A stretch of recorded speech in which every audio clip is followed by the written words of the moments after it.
চলে গিয়েছিলাম মানালির রাজা রেস্টুরেন্টে। সেখানে গিয়ে অর্ডার করেছি ডাল মাখানি, আর এখানে ছিল এগ ভুর্জি।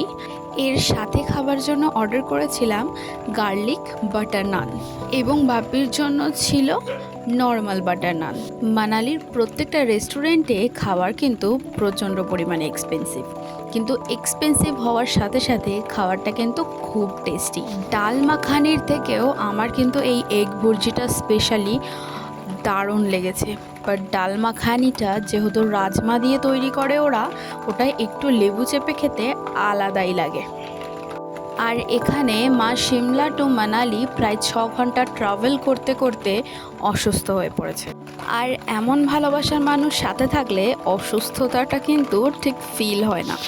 আর বাপি এমনিও মাকে খুব টেক কেয়ার করে। এখানে আমাদের বিল চলে এলো 800 টাকা।